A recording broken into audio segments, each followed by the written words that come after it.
Beauty and the Beast. Once upon a time, in a very far-off country, there lived a merchant who had been so fortunate in all his undertakings that he was enormously rich. As he had, however, 6 sons and 6 daughters, he found that his money was not too much to let them all have everything they fancied, as they were accustomed to do. But one day, a most unexpected misfortune befell them. Their house caught fire and was speedily burnt to the ground, with all the splendid furniture, the books, pictures, gold, silver, and precious goods it contained. And this was only the beginning of their troubles.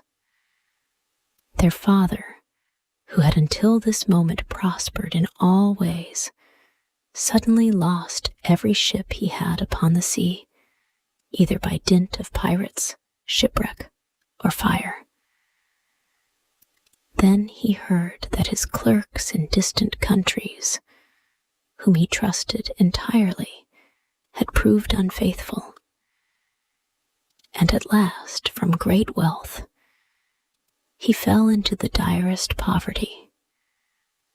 All that he had left was a little house in a desolate place, at least 100 leagues from the town in which he had lived.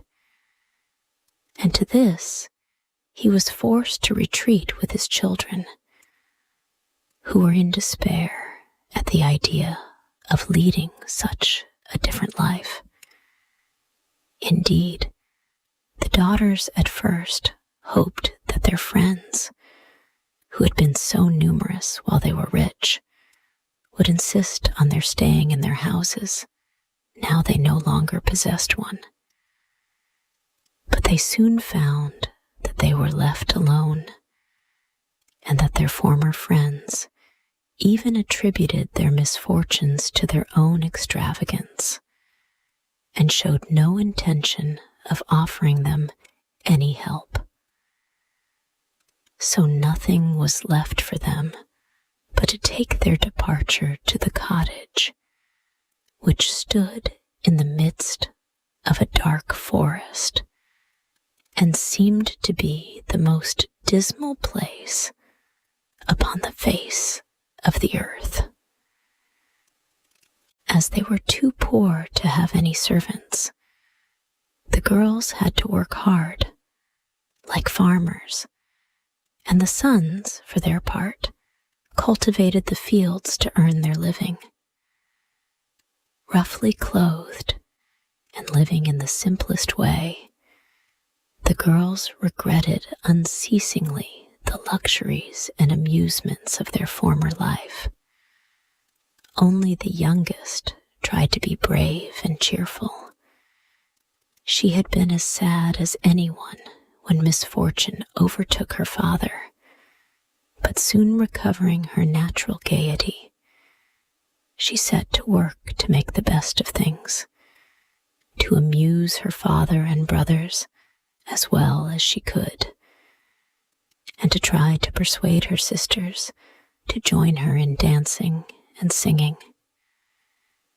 But they would do nothing of the sort, and because she was not as doleful as themselves, they declared that this miserable life was all she was fit for.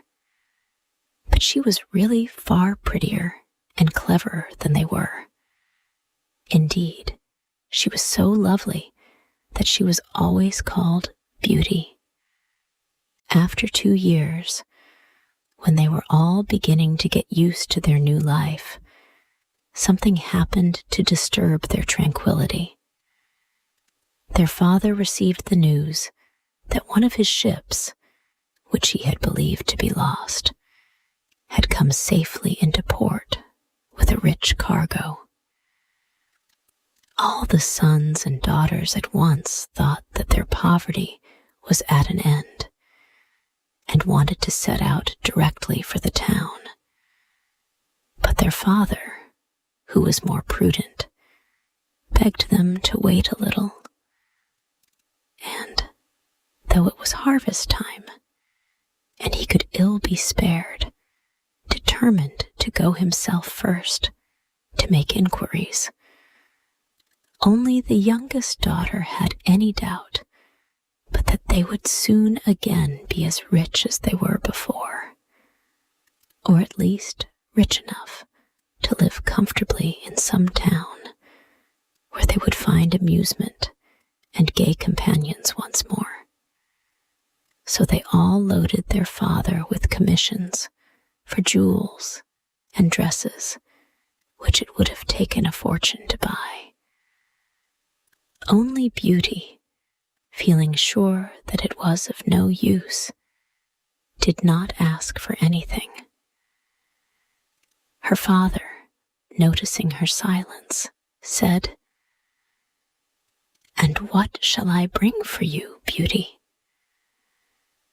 "The only thing I wish for is to see you come home safely," she answered. But this only vexed her sisters, who fancied she was blaming them for having asked for such costly things. Her father, however, was pleased, but as he thought that at her age she certainly ought to like pretty presents, he told her to choose something. "Well, dear father," she said, "as you insist upon it, I beg that you will bring me a rose. I have not seen one since we came here, and I love them so much." So the merchant set out and reached the town as quickly as possible, but only to find that his former companions, believing him to be dead, had divided between them the goods which the ship had brought. And after 6 months of trouble and expense, he found himself as poor as when he started, having been able to recover only just enough to pay the cost of his journey. To make matters worse, he was obliged to leave the town in the most terrible weather, so that by the time he was within a few leagues of his home, he was almost exhausted with cold and fatigue. Though he knew it would take some hours to get through the forest, he was so anxious to be at his journey's end that he resolved to go on. But night overtook him, and the deep snow and bitter frost made it impossible for his horse to carry him any further. Not a house was to be seen. The only shelter he could get was the hollow trunk of a great tree, and there he crouched all the night, which seemed to him the longest he had ever known. In spite of his weariness, the howling of the wolves kept him awake, and even when at last the day broke, he was not much better off, for the falling snow had covered up every path, and he did not know which way to turn. At length, he made out some sort of track, and though at the beginning it was so rough and slippery that he fell down more than once, it presently became easier, and led him into an avenue of trees which ended in a splendid castle. It seemed to the merchant very strange that no snow had fallen in the avenue, which was entirely composed of orange trees, covered with flowers and fruit. When he reached the first court of the castle, he saw before him a flight of agate steps, and went up them, and passed through several splendidly furnished rooms. The pleasant warmth of the air revived him, and he felt very hungry. But there seemed to be nobody in all this vast and splendid palace whom he could ask to give him something to eat. Deep silence reigned everywhere, and at last, tired of roaming through empty rooms and galleries, he stopped in a room smaller than the rest, where a clear fire was burning and a couch was drawn up closely to it. Thinking that this must be prepared for someone who was expected, he sat down to wait till he should come, and very soon fell into a sweet sleep. When his extreme hunger wakened him after several hours, he was still alone, but a little table, upon which was a good dinner, had been drawn up close to him, and, as he had eaten nothing for 24 hours, he lost no time in beginning his meal, hoping that he might soon have an opportunity of thanking his considerate entertainer, whoever it might be. But no one appeared, and even after another long sleep, from which he awoke completely refreshed, there was no sign of anybody, though a fresh meal of dainty cakes and fruit was prepared upon the little table at his elbow. Being naturally timid, the silence began to terrify him, and he resolved to search once more through all the rooms. But it was of no use. Not even a servant was to be seen. There was no sign of life in the palace. He began to wonder what he should do, and to amuse himself by pretending that all the treasures he saw were his own, and considering how he would divide them among his children. Then he went down into the garden, and though it was winter everywhere else, here the sun shone, and the birds sang, and the flowers bloomed, and the air was soft and sweet. The merchant, in ecstasies with all he saw and heard, said to himself, "All this must be meant for me. I will go this minute and bring my children to share all these delights." In spite of being so cold and weary when he reached the castle, he had taken his horse to the stable and fed it. Now he thought he would saddle it for his homeward journey, and he turned down the path which led to the stable. This path had a hedge of roses on each side of it, and the merchant thought he had never seen or smelt such exquisite flowers. They reminded him of his promise to Beauty, and he stopped and had just gathered one to take to her when he was startled by a strange noise behind him. Turning round, he saw a frightful beast, which seemed to be very angry, and said, in a terrible voice, "Who told you that you might gather my roses? Was it not enough that I allowed you to be in my palace and was kind to you? This is the way you show your gratitude, by stealing my flowers. But your insolence shall not go unpunished." The merchant, terrified by these furious words, dropped the fatal rose, and throwing himself on his knees, cried, "Pardon me, noble sir. I am truly grateful to you for your hospitality, which was so magnificent that I could not imagine that you would be offended by my taking such a little thing as a rose." But the beast's anger was not lessened by this speech. "You are very ready with excuses and flattery, he cried. But that will not save you from the death you deserve.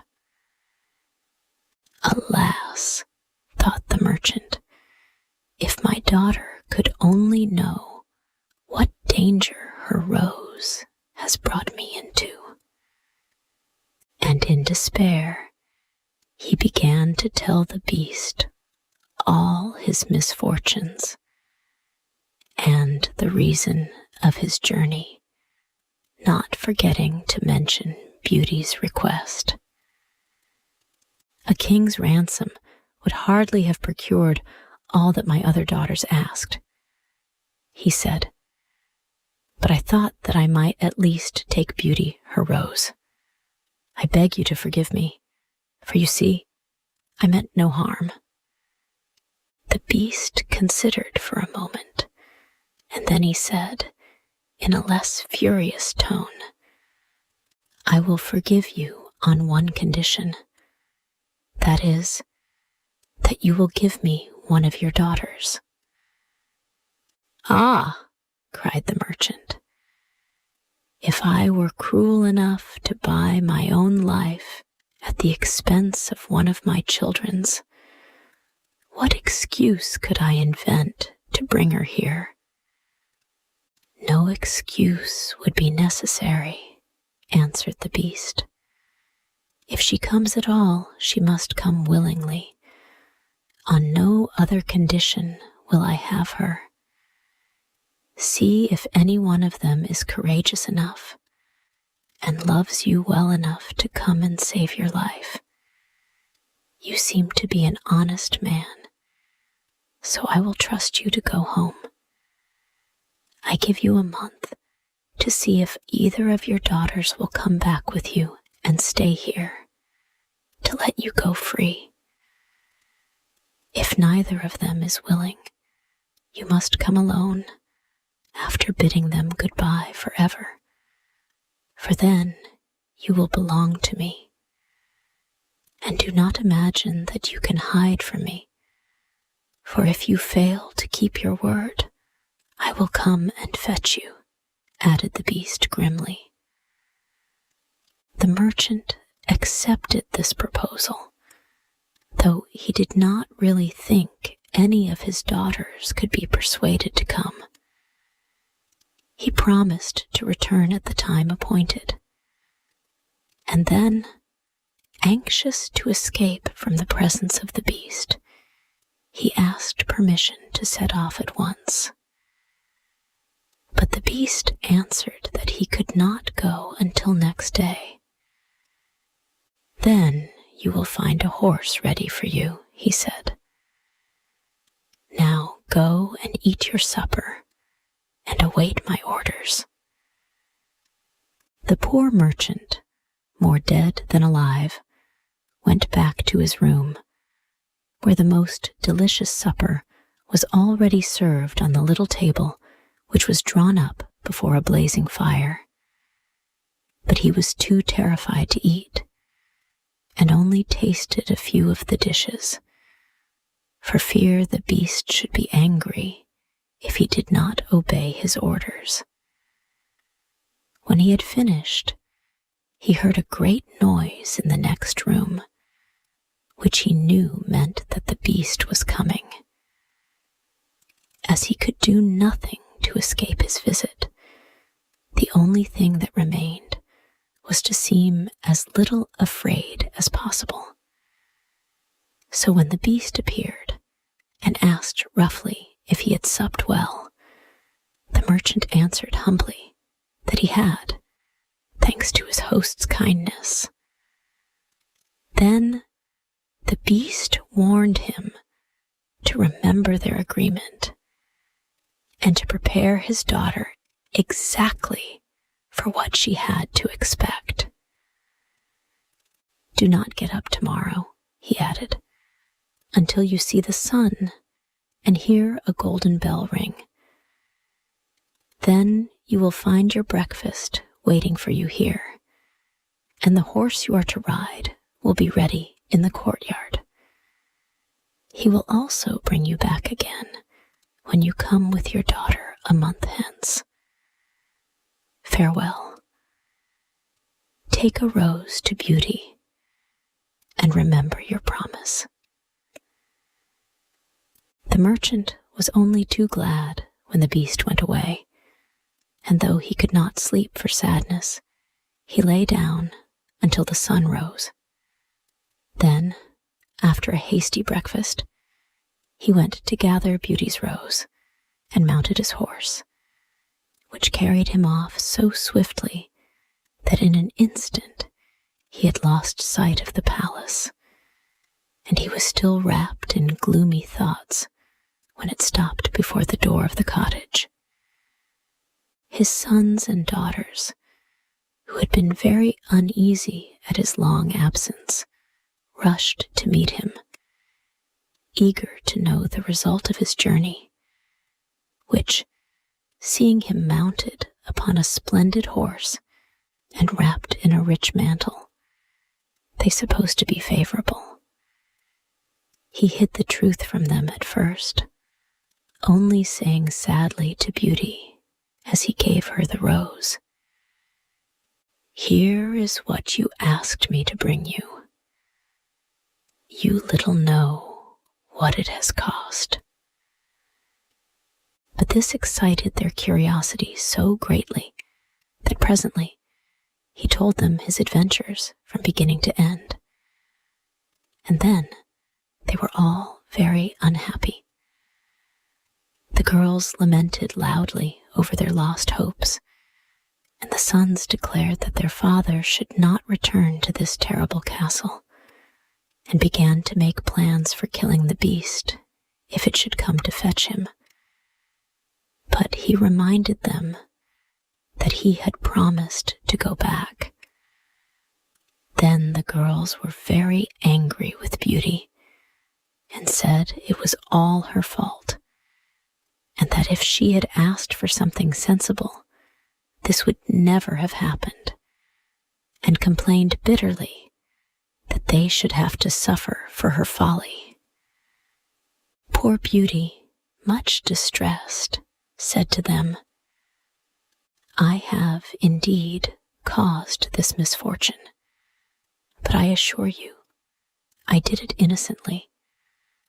Who could have guessed that to ask for a rose in the middle of summer would cause so much misery? But as I did the mischief, it is only just that I should suffer for it. I will therefore go back with my father to keep his promise." At first, nobody would hear of this arrangement, and her father and brothers, who loved her dearly, declared that nothing should make them let her go. But Beauty was firm. As the time drew near, she divided all her little possessions between her sisters and said goodbye to everything she loved. And when the fatal day came, she encouraged and cheered her father as they mounted together the horse which had brought him back. It seemed to fly rather than gallop, but so smoothly that Beauty was not frightened. Indeed, she would have enjoyed the journey if she had not feared what might happen to her at the end of it. Her father still tried to persuade her to go back, but in vain. While they were talking, the night fell, and then, to their great surprise, wonderful colored lights began to shine in all directions, and splendid fireworks blazed out before them. All the forest was illuminated by them, and even felt pleasantly warm, though it had been bitterly cold before. This lasted until they reached the avenue of orange trees, where were statues holding flaming torches, and when they got nearer to the palace, they saw that it was illuminated from the roof to the ground, and music sounded softly from the courtyard. "The beast must be very hungry," said Beauty, trying to laugh, "if he makes all this rejoicing over the arrival of his prey." But, in spite of her anxiety, she could not help admiring all the wonderful things she saw. The horse stopped at the foot of the flight of steps leading to the terrace, and when they had dismounted, her father led her to the little room he had been in before, where they found a splendid fire burning and the table daintily spread with a delicious supper. The merchant knew that this was meant for them, and Beauty, who was rather less frightened now that she had passed through so many rooms and seen nothing of the beast, was quite willing to begin, for her long ride had made her very hungry. But they had hardly finished their meal when the noise of the beast's footsteps was heard approaching, and Beauty clung to her father in terror, which became all the greater when she saw how frightened he was. But when the beast really appeared, though she trembled at the sight of him, she made a great effort to hide her terror and saluted him respectfully. This evidently pleased the beast. After looking at her, he said, in a tone that might have struck terror into the boldest heart, though he did not seem to be angry, "Good evening, old man. Good evening, Beauty." The merchant was too terrified to reply, but Beauty answered sweetly, "Good evening, beast." "Have you come willingly?" asked the beast. "Will you be content to stay here when your father goes away?" Beauty answered bravely that she was quite prepared to stay. "I am pleased with you," said the beast. "As you have come of your own accord, you may stay. As for you, old man," he added, turning to the merchant, "at sunrise tomorrow you will take your departure. When the bell rings, get up quickly and eat your breakfast, and you will find the same horse waiting to take you home. But remember that you must never expect to see my palace again." Then, turning to Beauty, he said, "Take your father into the next room and help him to choose everything you think your brothers and sisters would like to have. You will find 2 traveling trunks there.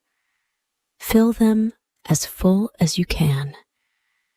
It is only just that you should send them something very precious as a remembrance of yourself." Then he went away, after saying, "Goodbye, Beauty. Goodbye, old man." And though Beauty was beginning to think with great dismay of her father's departure, she was afraid to disobey the beast's orders, and they went into the next room, which had shelves and cupboards all round it. They were greatly surprised at the riches it contained. There were splendid dresses fit for a queen, with all the ornaments that were to be worn with them.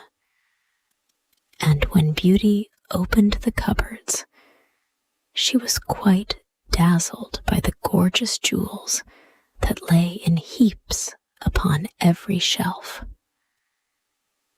After choosing a vast quantity, which she divided between her sisters, for she had made a heap of the wonderful dresses for each of them. She opened the last chest, which was full of gold. "I think, Father," she said, "that as the gold will be more useful to you, we had better take out the other things again and fill the trunks with it." So they did this, but the more they put in, the more room there seemed to be. And at last, they put back all the jewels and dresses they had taken out. And Beauty even added as many more of the jewels as she could carry at once. And then the trunks were not too full, but they were so heavy that an elephant could not have carried them. "The beast was mocking us," cried the merchant. "He must have pretended to give us all these things, knowing that I could not carry them away." "Let us wait and see," answered Beauty. "I cannot believe that he meant to deceive us. All we can do is to fasten them up and leave them ready." So they did this and returned to the little room, where, to their astonishment, they found breakfast ready.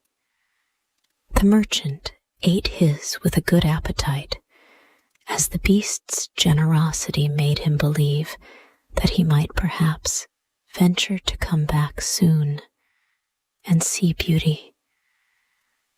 But she felt sure that her father was leaving her forever, so she was very sad when the bell rang sharply for the second time and warned them that the time had come for them to part.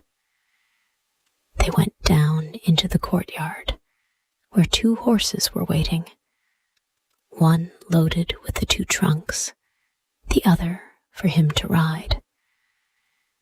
They were pawing the ground in their impatience to start, and the merchant was forced to bid Beauty a hasty farewell.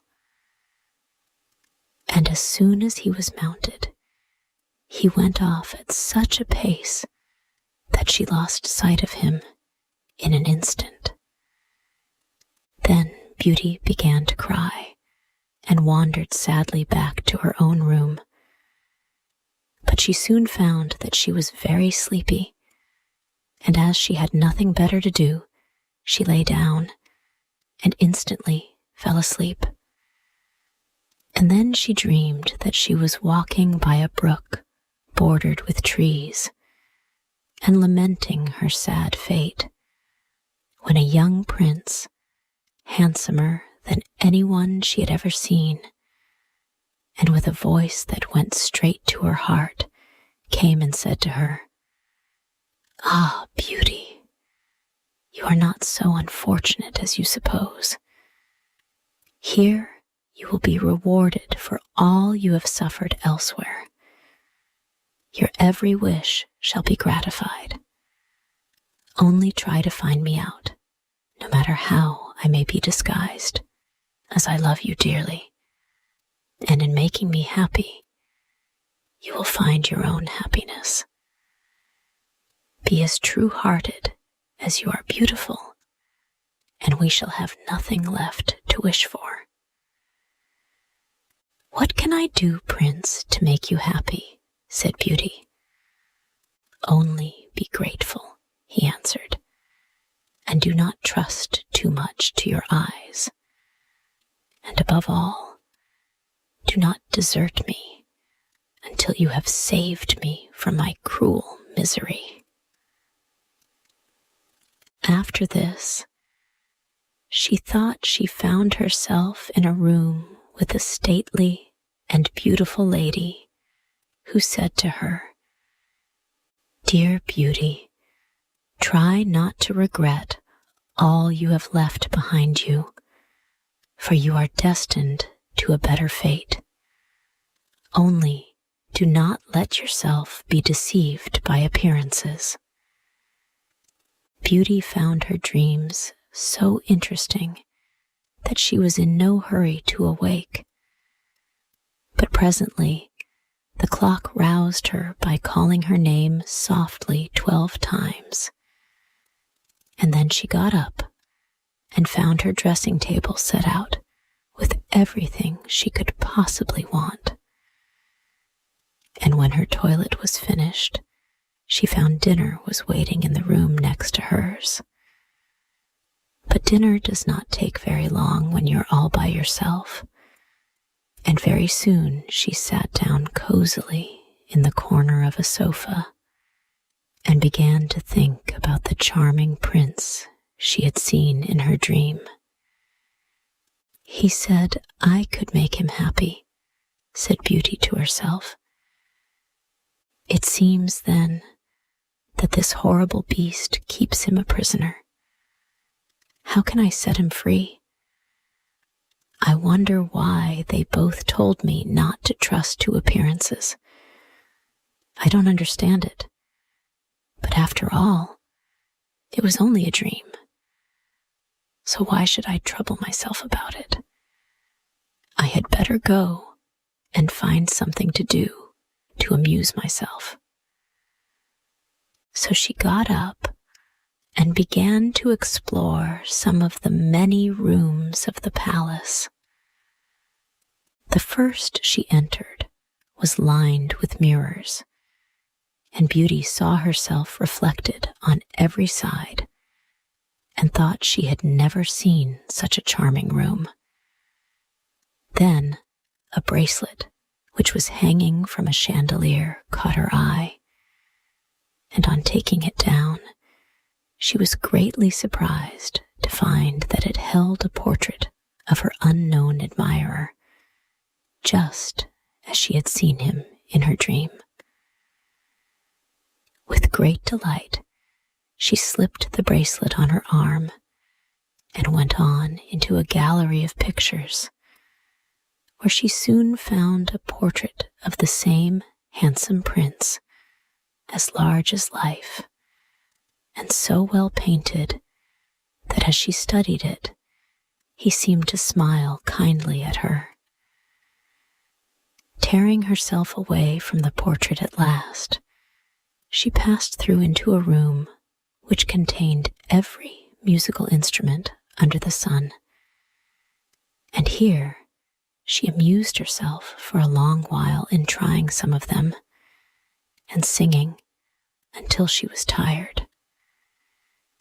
The next room was a library, and she saw everything she had ever wanted to read, as well as everything she had read, and it seemed to her that a whole lifetime would not be enough to even read the names of the books. There were so many. By this time it was growing dusk, and wax candles and diamond and ruby candlesticks were beginning to light themselves in every room. Beauty found her supper served just at the time she preferred to have it, but she did not see anyone or hear a sound. And though her father had warned her that she would be alone, she began to find it rather dull. But presently she heard the beast coming, and wondered tremblingly if he meant to eat her up now. However, as he did not seem at all ferocious, and only said gruffly, "Good evening, Beauty," she answered cheerfully, and managed to conceal her terror. Then the beast asked her how she had been amusing herself, and she told him all the rooms she had seen. Then he asked if she thought she could be happy in his palace, and Beauty answered that everything was so beautiful that she would be very hard to please if she could not be happy. And after about an hour's talk, Beauty began to think that the beast was not nearly so terrible as she had supposed at first.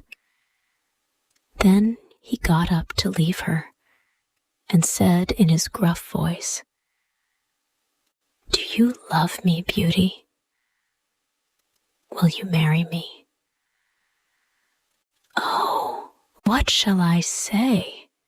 cried Beauty, for she was afraid to make the beast angry by refusing. "Say yes or no without fear," he replied. "Oh, no, beast," said Beauty hastily. "Since you will not, good night, Beauty," he said.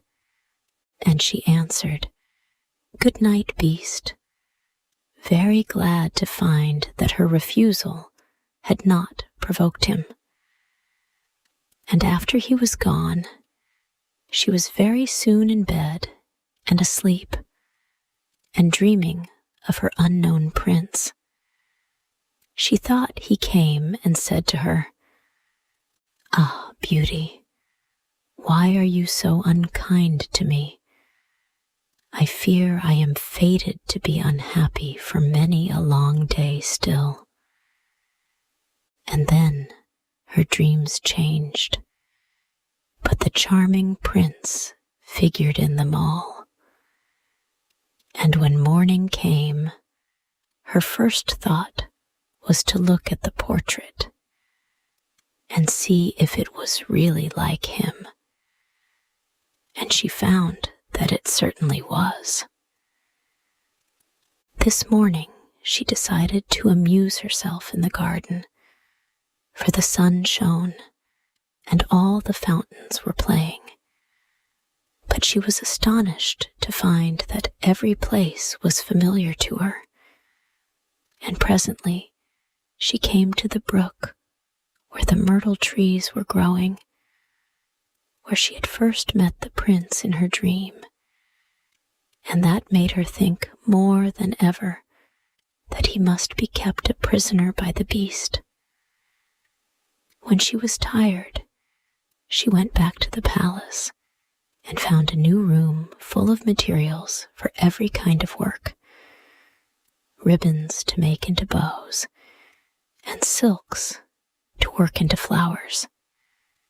Then there was an aviary full of rare birds, which were so tame that they flew to Beauty as soon as they saw her, and perched upon her shoulders and her head. "Pretty little creatures," she said, "how I wish that your cage was nearer to my room, that I might often hear you sing." So, saying, she opened a door and found, to her delight, that it led into her own room, though she had thought it was quite the other side of the palace. There were more birds in a room farther on, parrots and cockatoos that could talk, and they greeted Beauty by name. Indeed, she found them so entertaining that she took one or two back to her room, and they talked to her while she was at supper.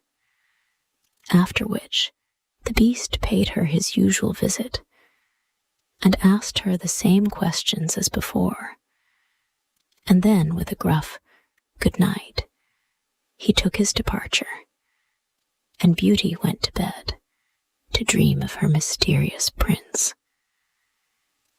The days passed swiftly in different amusements, and after a while, Beauty found out another strange thing in the palace, which often pleased her when she was tired of being alone.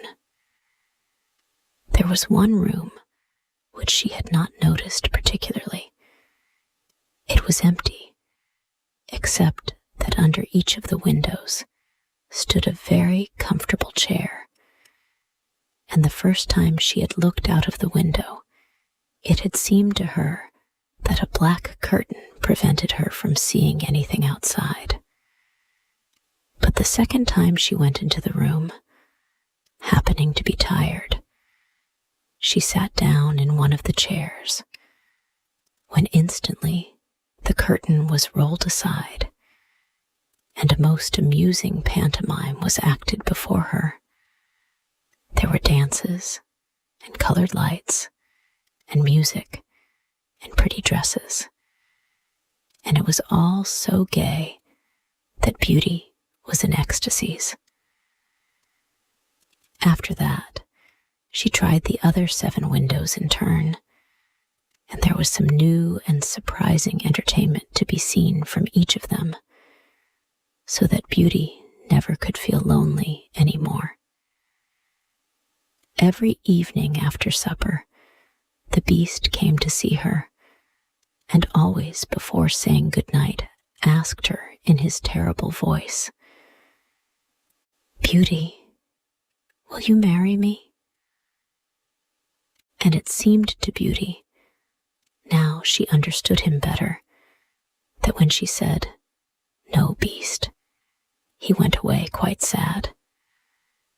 But her happy dreams of the handsome young prince soon made her forget the poor Beast, and the only thing that at all disturbed her was to be constantly told to distrust appearances, to let her heart guide her, and not her eyes, and many other equally perplexing things, which, consider as she would, she could not understand. So everything went on for a long time, until at last, happy as she was, Beauty began to long for the sight of her father and her brothers and sisters. And one night, seeing her look very sad, the Beast asked her what was the matter. Beauty had quite ceased to be afraid of him. Now she knew that he was really gentle in spite of his ferocious looks and his dreadful voice. So she answered that she was longing to see her home once more. Upon hearing this, the Beast seemed sadly distressed and cried miserably, "Ah, Beauty, have you the heart to desert an unhappy beast like this? What more do you want to make you happy? Is it because you hate me that you want to escape?" "No, dear Beast," answered Beauty softly. "I do not hate you, and I should be very sorry never to see you any more, but I long to see my father again. Only let me go for 2 months, and I promise to come back to you and stay for the rest of my life." The Beast, who had been sighing dolefully while she spoke, now replied, "I cannot refuse you anything you ask, even though it should cost me my life. Take the 4 boxes you will find in the room next to your own, and fill them with everything you wish to take with you. But remember your promise, and come back when the 2 months are over, or you may have cause to repent it. For if you do not come in good time, you will find your faithful Beast dead. You will not need any chariot to bring you back. Only say goodbye to all your brothers and sisters the night before you come away. And when you have gone to bed, turn this ring round upon your finger and say firmly, 'I wish to go back to my palace and see my Beast again. Good night, Beauty. Fear nothing. Sleep peacefully, and before long you shall see your father once more.' As soon as Beauty was alone, she hastened to fill the boxes with all the rare and precious things she saw about her, and only when she was tired of heaping things into them did they seem to be full. Then she went to bed, but could hardly sleep for joy. And when at last she did begin to dream of her beloved prince, she was grieved to see him stretched upon a grassy bank, sad and weary, and hardly like himself. "What is the matter?" she cried. He looked at her reproachfully and said, "How can you ask me, cruel one? Are you not leaving me to my death, perhaps?" "Ah, don't be so sorrowful," cried Beauty. "I am only going to assure my father that I am safe and happy. I have promised the beast faithfully that I will come back, and he would die of grief if I did not keep my word." "What would that matter to you?" said the prince. "Surely you would not care." "Indeed, I should be ungrateful if I did not care for such a kind beast," cried Beauty indignantly. "I would die to save him from pain. I assure you, it is not his fault that he is so ugly." Just then, a strange sound woke her. Someone was speaking not very far away, and opening her eyes, she found herself in a room she had never seen before, which was certainly not nearly so splendid as those she was used to in the beast's palace. Where could she be? She got up and dressed hastily, and then saw that the boxes she had packed the night before were all in the room. While she was wondering by what magic the beast had transported them and herself to this strange place, she suddenly heard her father's voice and rushed out and greeted him joyfully. Her brothers and sisters were all astonished at her appearance, as they had never expected to see her again, and there was no end to the questions they asked her. She had also much to hear about what had happened to them while she was away, and of her father's journey home. But when they heard that she had only come to be with them for a short time, and then must go back to the beast's palace forever, they lamented loudly. Then Beauty asked her father what he thought could be the meaning of her strange dreams, and why the prince constantly begged her not to trust to appearances. After much consideration, he answered, "You tell me yourself that the beast, frightful as he is, loves you dearly, and deserves your love and gratitude for his gentleness and kindness. I think the prince must mean you to understand that you ought to reward him by doing as he wishes you to, in spite of his ugliness." Beauty could not help seeing that this seemed very probable.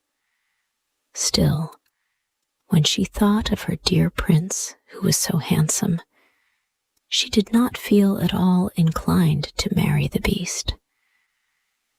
At any rate, for 2 months she need not decide, but could enjoy herself with her sisters.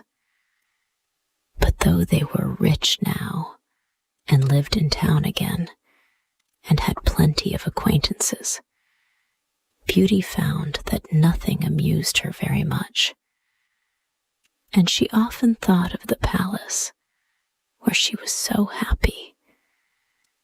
Especially as at home, she never once dreamed of her dear prince, and she felt quite sad without him.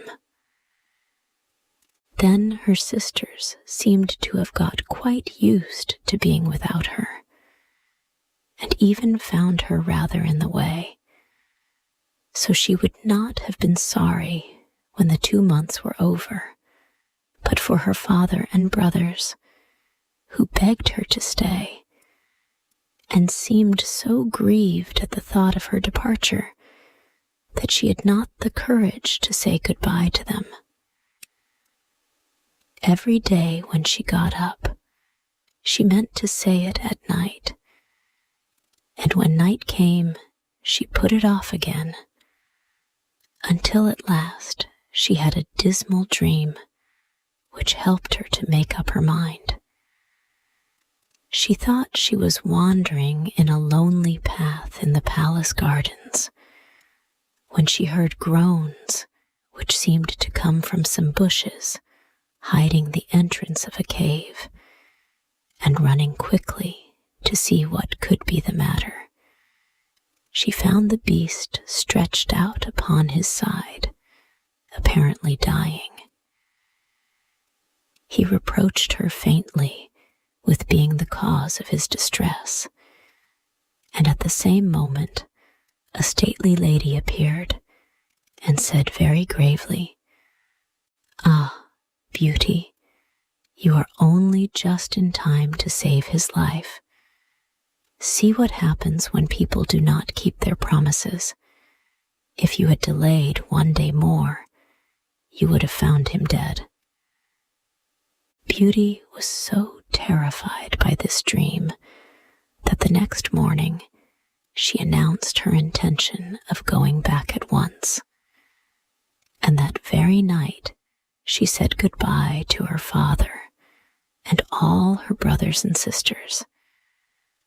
And as soon as she was in bed, she turned her ring round upon her finger and said firmly, "I wish to go back to my palace and see my beast again," as she had been told to do. Then she fell asleep instantly, and only woke up to hear the clock saying, "Beauty, Beauty," 12 times in its musical voice, which told her at once that she was really in the palace once more. Everything was just as before, and her birds were so glad to see her. But Beauty thought she had never known such a long day, for she was so anxious to see the beast again that she felt as if supper time would never come. But when it did come, and no beast appeared, she was really frightened. So, after listening and waiting for a long time, she ran down into the garden to search for him. Up and down the paths and avenues ran poor Beauty, calling him in vain, for no one answered, and not a trace of him could she find, until at last, quite tired, she stopped for a minute's rest, and saw that she was standing opposite the shady path she had seen in her dream. She rushed down it, and sure enough, there was the cave, and in it lay the beast, asleep, as Beauty thought. Quite glad to have found him, she ran up and stroked his head, but to her horror, he did not move or open his eyes. "Oh, he is dead, and it is all my fault," said Beauty, crying bitterly. But then, looking at him again, she fancied he still breathed, and hastily fetching some water from the nearest fountain, she sprinkled it over his face, and to her great delight, he began to revive. "Oh, beast, how you frightened me," she cried. "I never knew how much I loved you until just now, when I feared I was too late to save your life. "Can you really love such an ugly creature as I am?" said the beast faintly. "Ah, Beauty, you only came just in time. I was dying because I thought you had forgotten your promise. But go back now and rest. I shall see you again by and by." Beauty, who had half expected that he would be angry with her, was reassured by his gentle voice and went back to the palace where supper was awaiting her. And afterward, the beast came in as usual and talked about the time she had spent with her father, asking if she had enjoyed herself and if they had all been very glad to see her. Beauty answered politely and quite enjoyed telling him all that had happened to her. And when at last the time came for him to go, and he asked, as he had so often asked before, "Beauty, will you marry me?" she answered softly, "Yes, dear beast." As she spoke, a blaze of light sprang up before the windows of the palace.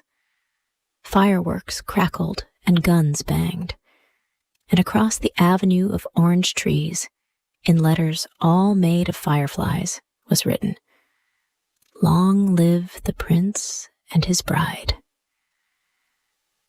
Turning to ask the beast what it could all mean, Beauty found that he had disappeared, and in his place stood her long-loved prince. At the same moment, the wheels of a chariot were heard upon the terrace, and two ladies entered the room. One of them Beauty recognized as the stately lady she had seen in her dreams. The other was also so grand and queenly that Beauty hardly knew which to greet first. But the one she already knew said to her companion, "Well, Queen, this is Beauty, who has had the courage to rescue your son from the terrible enchantment. They love one another, and only your consent to their marriage is wanting to make them perfectly happy." "I consent with all my heart," cried the Queen. "How can I ever thank you enough, charming girl, for having restored my dear son to his natural form?" And then she tenderly embraced Beauty and the prince, who had meanwhile been greeting the fairy and receiving her congratulations.